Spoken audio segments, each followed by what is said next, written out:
కుందుర్తి ఇందిరాదేవి గారు రచించిన ఒక చక్కటి కథ విందామండి. గోడ గడియారం 10 గంటలు కొట్టింది. పుస్తకం మూసి లేచి బయటికి వచ్చాను. హాల్లో వరుసగా చాపలు పరిచి పక్కలు వేస్తోంది రాధ. నా పక్క సర్దుకుని పడుకున్నాను. చెల్లెళ్ళంతా వచ్చి ఎవరి పక్క వారు ఆక్రమించుకున్నారు. పెద్దక్క కథ చెప్పవూ అంటూ వాసు వచ్చాడు. మా ఐదుగురు ఆడపిల్లలకి ముద్దుల తమ్ముడు వాడు. హైస్కూల్కి వచ్చినా వాడికి కథల మీద ఇంట్రెస్ట్ పెరిగిందే తప్ప తగ్గలేదు. రోజూ ఏదో ఒక కథ చెప్పమంటూ ప్రాణం తీస్తుంటాడు. ఎవ్వరూ చెప్పకపోతే నాన్నగారి దగ్గర చేరతాడు. వాడికి నాన్నగారంటే ఎంత చనువో అఫ్కోర్స్ అంతకు రెట్టింపు భయం కూడా ఉందిలెండి. వాసు కథ వినడానికి రెడీగా నా పక్కనే పడుకొని ఒక కాలు చెయ్యి నా మీద వేసి నా వైపుకి తిరిగి పడుకున్నాడు. అక్కా పెద్దగా చెప్పు నేను వింటాను. చివరి చెల్లి సుధ ఆర్డర్ జారీ చేసింది. అనగనగా అని మొదలు పెట్టగానే రాధ వచ్చి అక్కా నాన్నగారు రమ్మంటున్నారు అంది. ఉలిక్కిపడి లేచి ఎందుకు అన్నాను. రాధ తెలీదన్నట్టు తలూపి అంతలోనే నెమ్మదిగా పెళ్లి గురించి మాట్లాడ్డానికేమో అంది. నేనేదో అనబోతుండగా ఎదురుగా ఉన్న గదిలోంచి సంధ్యా అన్న నాన్నగారి పిలుపు వచ్చింది.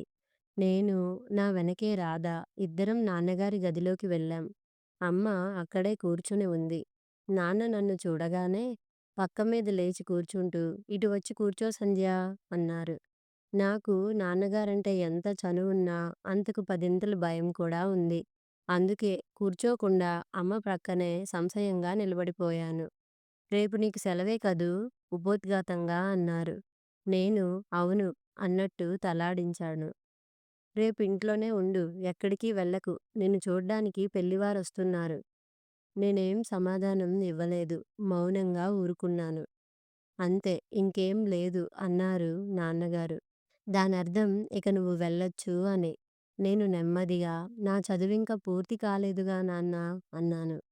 నాన్నగారు నవ్వి చదువుకి పెళ్ళికి సంబంధం లేదు సంధ్యా. ఎదిగిన ఆడపిల్లను ఎన్నాళ్ళు ఉంచుకోగలం చెప్పు. మా బాధ్యత కూడా తీరుతుంది. ఇక నువ్వెళ్ళి పడుకో అన్నారు. నాకు ఒక్కసారిగా ఏడుపు వచ్చింది. ఏమీ అనడానికి ధైర్యం లేక వచ్చి పడుకున్నాను. అప్పటికే పిల్లలంతా నిద్రలోకి జారిపోయారు. రాధ దుప్పటి కప్పుకుంటూ కట్న కానుకలు కుదరాలిగా. ఇప్పటి నుండే దిగులెందుకో హాయిగా నిద్రపో అని ఓ ఉచిత సలహా ఇచ్చింది. వచ్చే నిద్ర కాస్త ఎగిరిపోయింది. నాన్నగారు మాత్రం ఏం చేస్తారు? ఐదుగురు ఆడపిల్లలు, మధ్యతరగతి కుటుంబాల గురించి అసలు అడగనే అక్కర్లేదు. రేపీ పెళ్లి చూపులు తప్పించుకోవాలి నాన్నగారు తిట్టినా సరే. చివరికి ఒక నిశ్చయానికి వచ్చి తృప్తిగా నిద్రలోకి ఒరిగిపోయాను. మర్నాడు నాన్నగారు పనిమీద బయటికి వెళ్ళారు. నేను గబగబా తయారయి వంటగదిలో ఉన్న అమ్మ దగ్గరికి వెళ్ళి అమ్మా నేను అర్జెంటుగా పనిమీద బయటికి వెడుతున్నాను అన్నాను. అమ్మ తెల్లబోయి ఇప్పుడెక్కడికి వెళ్ళడానికి వీల్లేదు. పెళ్లివారొచ్చే వేళయింది అన్నది కోపంగా. నేను బ్రతిమాలుతూ అమ్మా అమ్మా ఇప్పుడే వచ్చేస్తానే అన్నాను. అంతేసి రాజకార్యాలిప్పుడేమొచ్చాయి? మీ నాన్న వస్తే నన్ను కేకలేస్తారు. అమ్మ కసిరింది. నేను నీళ్లు కారిపోతూ అమ్మా ప్లీజ్, అమ్మా ప్లీజ్ అని వెంటబడ్డాను. చివరికి అమ్మ ఒప్పుకొని ఇంతకీ ఎవరింటికి అంది. ఒకవేళ ఆలస్యమైతే మా చెల్లెల్ని నా కోసం కబురు చేయటానికి. నేను ఓ క్షణం ఆలోచించి సీత వాళ్ళింటికి అన్నాను. అమ్మ తలాడించింది. నేను ఊపిరి పీల్చుకుని బయటపడ్డాను. నేను సీత వాళ్ళింటికి వెళ్ళేసరికి ముందు గదిలో నవ్వులు వినిపించి ఆగిపోయాను గుమ్మంలోనే. నన్ను చూసి సీత ఇంకా నవ్వుతూనే రా రా నీకు నూరేళ్ళు ఆయుష్షు. ఇప్పుడే నీ గురించి అనుకుంటున్నాము అంది. లోపలికి అడుగుపెట్టాను. మంచం మీద పడుకున్న సీతా అన్నయ్య కిరణ్ నన్ను చూసి పలకరింపుగా నవ్వాడు. నేను కూర్చున్న తర్వాత ఏమిటి ఈ మధ్య సంధ్యారాణిగారు కనిపించటమే మానేశారు? అన్నాడు కళ్ళెగరేస్తూ. నేను నవ్వేసి ఊరుకున్నాను. ఏమిటి విశేషాలు? ఊరక రారు మహాత్ములు. సీత నవ్వింది. నేను గోళ్లు గిల్లుకుంటూ ఏమీ లేదు. అలా బయటకు వెడదాం రారాదుటే అన్నాను. సీత లేస్తూ అయితే పద అంది. ఏమిటి ఈ అవతారంతోనే వస్తావా? అన్నాను ఆశ్చర్యంగా. బజారుకా వెళ్ళేది? అంది. అవును గాని త్వరగా తెములు అన్నాను. సీత బట్టలు మార్చుకురావడానికి వెళ్ళిపోయింది. ఇక్కడ నిజం చెప్పాలంటే నేను కిరణ్‌ని ప్రేమించాను. మా నాన్నగారు, వాళ్ళ నాన్నగారు చిన్నతనం నుండి ప్రాణ స్నేహితులు. మా 2 కుటుంబాల మధ్య ఎంత సన్నిహితం ఉందంటే, మా దగ్గరి బంధువులతో కూడా లేని ప్రేమ, చనువు, అభిమానాలున్నాయి. మా ఇద్దరి మధ్య ప్రేమ అంకురించడానికి అది ముఖ్య కారణమైంది. సీత వచ్చేదాకా కిరణ్‌తో కబుర్లు చెప్తూ కూర్చున్నాను. 10 నిమిషాల తరువాత సీతతో రోడ్డు మీద నడుస్తూ ఈ పెళ్లి చూపుల గురించి చెప్పి, అది తప్పించుకోవటానికే ఇప్పుడు ఇలా వచ్చాను. ఈ పెళ్లి చూపులు నాకు సుతరామూ ఇష్టం లేదు. నువ్వే ఏదో ఉపాయం చెప్పి పుణ్యం కట్టుకో అన్నాను దిగులుగా. తగలడ్డట్టే ఉంది మీ ప్రేమ అంది సీత కోపంగా. అదేం? తెల్లబోయాను. లేకపోతే ఏమిటే సంధ్యా! మా అన్నయ్య మీద అభిమానం పెంచుకున్నావు. ఆ మాత్రం ధైర్యంగా మీ నాన్నతో చెప్పరాదూ? అందుకే నిన్ను పిరికి మొహం అంటాను అంది ఏమాత్రం కోపం తగ్గకుండా. అమ్మ బాబోయ్! మా నాన్నగారితో చెప్పే ధైర్యం నాకుండేడిస్తే నిన్నెందుకు బ్రతిమాలుకుంటాను? పోనీ నువ్వే ఆ పని చేయరాదూ? కోపంతో చర్రుమన్నాను. సీత నవ్వి, నిజం చెప్పొద్దూ? నాకు మా అన్నయ్య ఈ విషయం ఎప్పుడో చెప్పాడు. మా తల్లి, బుల్లి అంటూ బ్రతిమాలుకున్నాడు. కానీ నాకూ భయమే. అందుకని నాంచేసింది. నా కర్మ! నన్ను నేను తిట్టుకుంటూ త్వరగా నడువు అన్నాను. ఇప్పుడెక్కడికి వెళ్ళడం? సీత సందేహంగా చూసింది. ఎక్కడికీ లేదు. సినిమాకి పద అన్నాను. అరెరే! ఇంటి దగ్గరే ఈ విషయం చెప్తే అన్నయ్య కూడా వచ్చేవాడుగా అంది. నేనేమీ సమాధానం చెప్పలేదు. సినిమా హాలు చేరుకున్నాము. సీత హఠాత్తుగా ఏదో గుర్తు వచ్చినట్లు ఏం మనిషివే తల్లి! సినిమాకి అని ఇంటి దగ్గరే చెప్పాడవకూడదు. ఊరికే బట్టలు మార్చుకు రమ్మన్నావు. ఈ వెధవ చీరతో, ఈ జిడ్డు ముఖంతో నన్ను ఎవరైనా చూస్తే నవ్వరూ? అని రుసరుసలాడింది. ఇప్పుడు నీ అందానికి ఏం తక్కువే తల్లీ! చంద్రబింబంలా మెరిసిపోతున్నావు అని గలగలా నవ్వాను. సీత రోషంగా తలెగరేసింది. ఎక్కడికైనా వెళ్ళాలనుకుంటే సీత చేసే ముస్తాబు గుర్తుకొచ్చి నవ్వుకున్నాను. సినిమా హాల్‌లో కూర్చున్నానన్న మాటే గాని, నా మనసు మాత్రం సినిమా మీద లగ్నం కాలేదు. ఇంట్లో నాన్నగారు అమ్మని ఎంతగా కేకలేస్తారో నాకు తెలియంది కాదు. వచ్చిన పెళ్లివారు ఏమనుకుంటారు నేను లేకపోతే?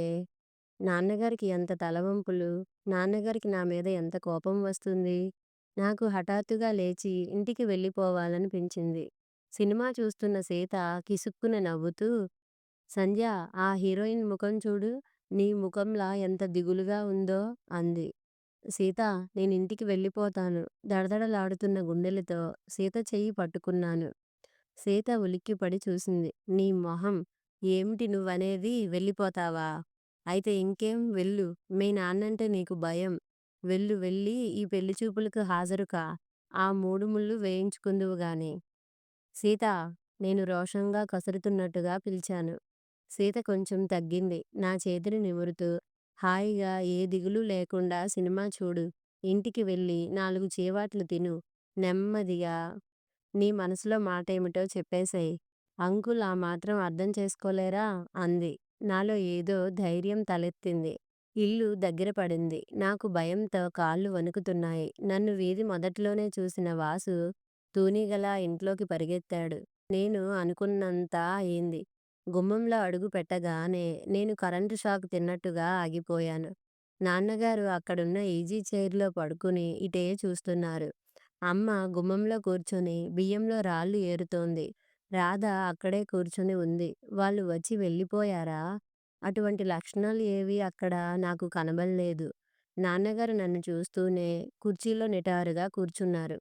అయిపోయింది. నేను రోడ్డు పొడుగుతా రిహార్సల్స్ చేసుకుంటూ వచ్చిన నా మాటలన్నీ ఒక్కసారిగా గాలికి ఎగిరిపోయాయి. అమ్మ బియ్యం ఏరటం ఆపి నా వైపు చూడసాగింది.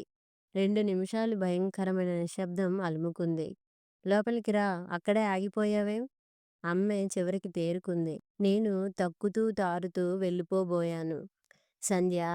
నాన్నగారి నోటి నుండి మృదువుగా వచ్చిందా పిలుపు. ఉరుములు లేవు, పిడుగులు లేవు. నేను అప్రయత్నంగా వెనక్కి తిరిగి చూశాను. ఎక్కడికి వెళ్ళావు? సౌమ్యంగా ఉందా ప్రశ్న. నేను నిస్సహాయంగా చూడసాగాను. నోరు పెగలటం లేదు. సంధ్య నువ్వు చిన్నపిల్లవి కావు. ఈరోజు నిజంగా ఎంత అవమానం తప్పిపోయిందో తెలుసా? సీత వాళ్ళింటికి వెడతానని అబద్ధం చెప్పి ఎక్కడికి వెళ్ళావు? ఇంకెప్పుడూ ఇటువంటి పిచ్చి పనులు చెయ్యకు. నాన్నగారి ఆగ్రహం నాకు ప్రతి అక్షరంలోనూ అర్థమైంది. వాళ్ళు ఈరోజు ఏవో పనులుండటం వల్ల రాలేదు. ఇంకా నయం వాళ్ళు వచ్చి ఉంటే ఎంత అవమానపడాల్సి వచ్చేది అన్నారు. ఆ! వాళ్ళు రాలేదా? నా మనసు ఆనందంతో గంతులు వేసింది. అందుకే కాబోలు నాన్నగారికి అంతగా కోపం రాలేదు. సంతోషాన్ని అణుచుకుంటూ లోపలికి పారిపోయాను. ఎందుకక్కా అలా పారిపోయావు? ఈ పెళ్లి చూపులే ఇష్టం లేదా? రాధ నిలదీసింది.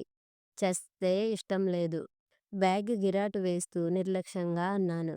బావుంది. నీకు ఇష్టం లేదని ఇలా ప్రవర్తిస్తే అమ్మ, నాన్న ఎంత బాధపడతారు? సిద్ధాంతి గారు వచ్చి వాళ్ళు ఈరోజు రావటానికి కుదరదని చెప్పినప్పుడు గాని అమ్మ స్థిమితపడలేదు. రాధ మందలిస్తున్నట్లుగా అని వెళ్ళిపోయింది. నేను తప్పు చేశానా? ఏమో! సాయంత్రం వేళ పబ్లిక్ గార్డెన్స్‌లో ఒక చెట్టు క్రింద చాలా సేపటి నుండి కూర్చొని మాట్లాడుతున్నా మా సమస్య తెగటం లేదు. ఉద్యోగం, సద్యోగం లేకుండా ఏ ధైర్యంతో నిన్ను పెళ్లి చేసుకుంటానని మీ నాన్నతో చెప్పను? కిరణ్ ఆ మాట పదే పదే అంటున్నాడు. నాకు చాలా దిగులుగా ఉంది. నా ఆరాటం ఎందుకో అతనికెలా చెప్పను? ఈ మధ్య నాకు 2 సంబంధాలు వచ్చాయి. ఒకరికి నేను నచ్చలేదు. హతోస్మి అనుకున్నాను.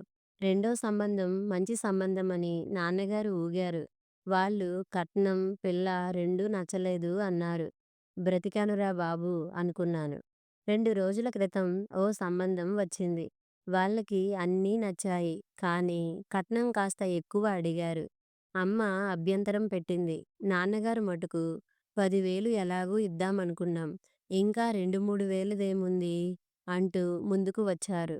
అప్పుడు నేను పడిన బాధ మీకెలా చెప్పను? ఇక నాన్నగారు సిద్ధాంతి గారితో ఒప్పుకుంటున్నట్టు చెప్తుంటే నేనైతే ఏడ్చేశాను. దేవుడా! నువ్వే దిక్కు తండ్రి అంటూ ఆ రాత్రంతా శివరాత్రి జాగరణ చేసి తప్పుకునే మార్గాలు వెతుక్కోసాగాను. తెల్లవారి ఎర్రబడ్డ కళ్ళతో బయటికి వస్తుంటే సిద్ధాంతి గారు నాన్నగారితో వాళ్ళకి ఇంకో సంబంధం కుదిరిందిట. 15,000 కట్నమట. అంటుంటే నాన్నగారు మండిపడి, "ఆ వెధవ కట్నమేదో నేనే పారేస్తానని చెప్పానుగా!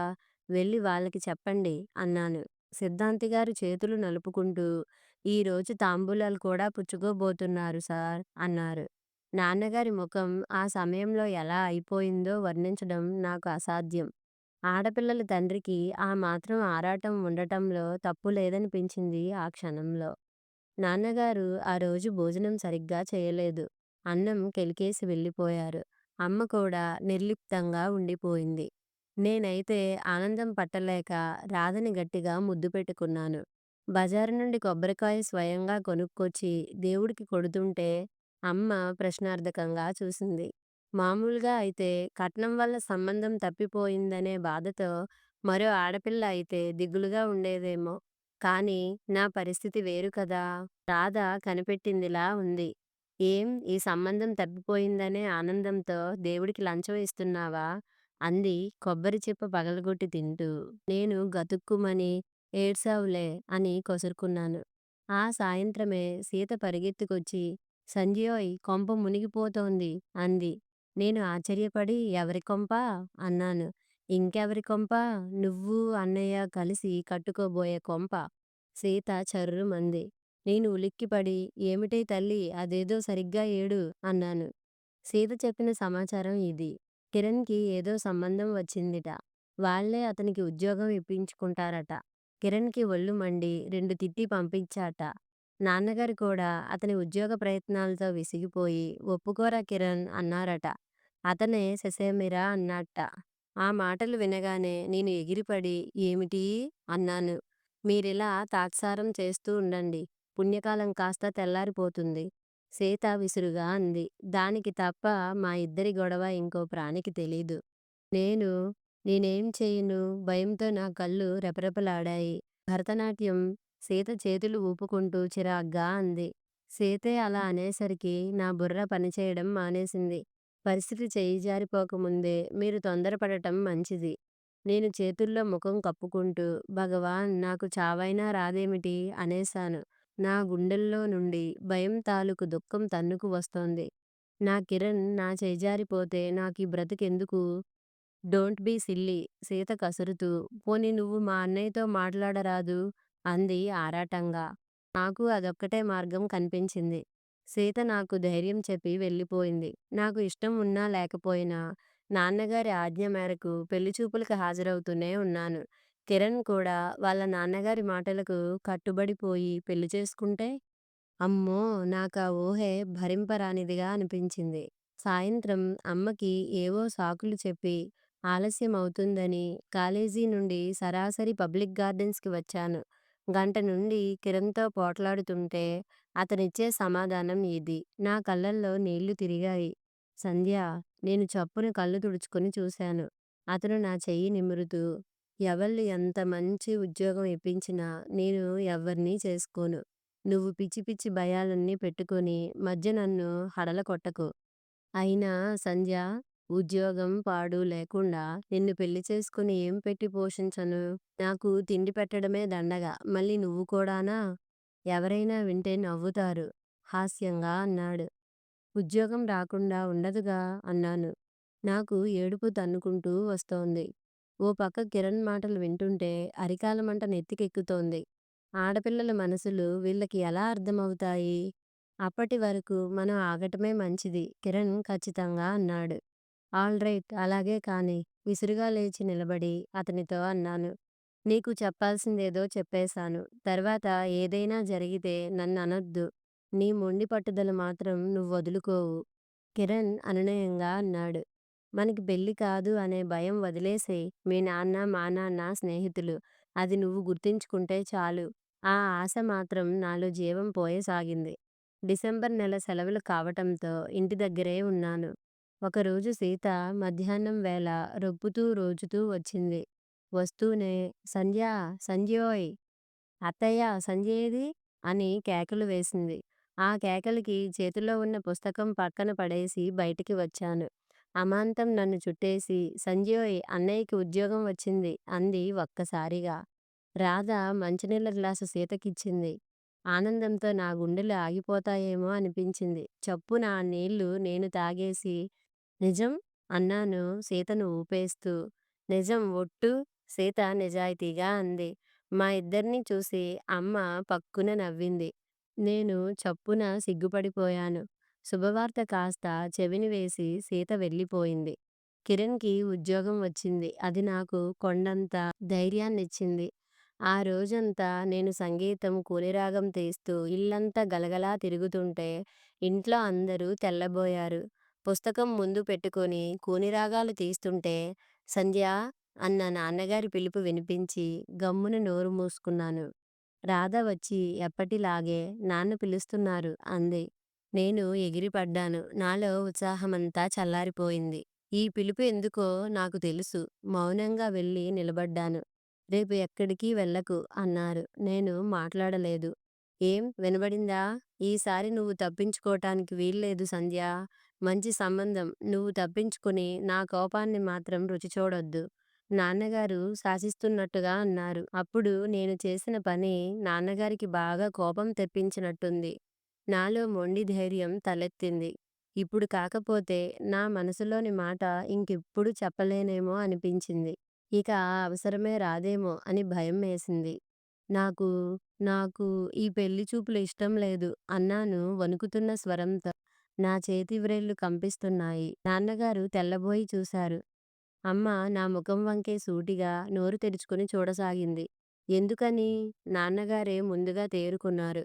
అసలు పెళ్ళే చేసుకోవా? అమ్మ అనుమానంగా అంది. బయట చెంగు వ్రేలికి చుట్టుకుంటూ భయం భయంగా చూశాను. నీ మనసులో ఎవరైనా ఉన్నారా? నాన్నగారి కంఠంలో టెన్షన్. మీరు మీరు మీ సుబ్రహ్మణ్యం గారిని అడగండి. అంకుల్ కాదంటే మీ ఇష్టం చేసుకుంటాను అని మెరుపులా వచ్చేశాను. ఆశ్చర్యంగా చూస్తున్న రాధకి అంతా చెప్పేశాను. నాన్నగారు లోపలికి వస్తుంటే నేను ఒళ్ళంతా చెవులు చేసుకుని చూడసాగాను. అమ్మ వెళ్ళి మంచినీళ్ళు ఇచ్చింది.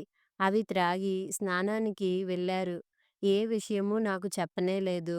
భోజనాలు చేస్తూ అమ్మా, నాన్నగారు చిన్నగా మాట్లాడుకుంటుంటే నాకు ఒక్క ముక్క కూడా అర్థం కాలేదు. అయిపోయింది. నా ఆశలన్నీ ఒక్కసారిగా కూలిపోయాయి. సుబ్రహ్మణ్యం అంకుల్‌కి నన్ను కొడుక్కి చేసుకోవటం ఇష్టం లేదులా ఉంది. మరి నేనేం చెయ్యాలి? కిరణ్‌కి నేను తగనా? ఆ రాత్రంతా నేనసలు నిద్రపోలేదు. నాన్నగారి ముందు అనవసరంగా బయటపడిపోయాను.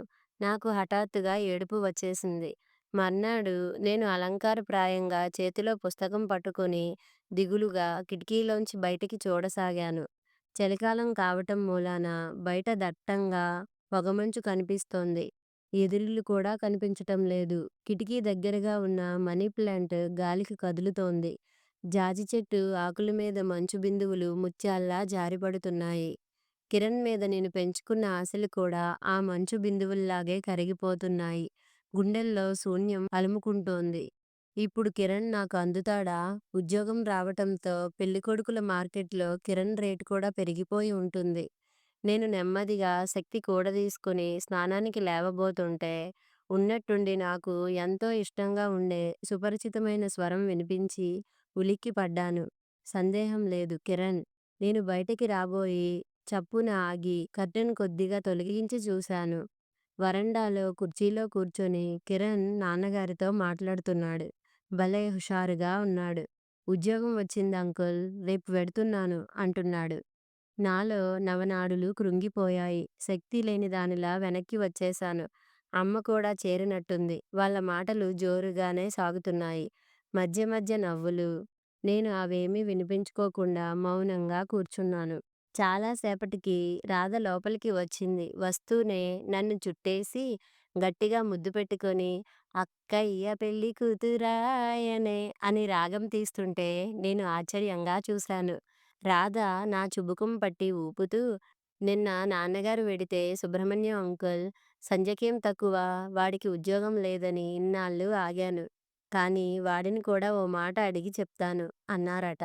అంకుల్ అడగ్గానే కిరణ్ నాకిష్టమే అని చెప్పాడట నవ్వుతూ చెప్పింది.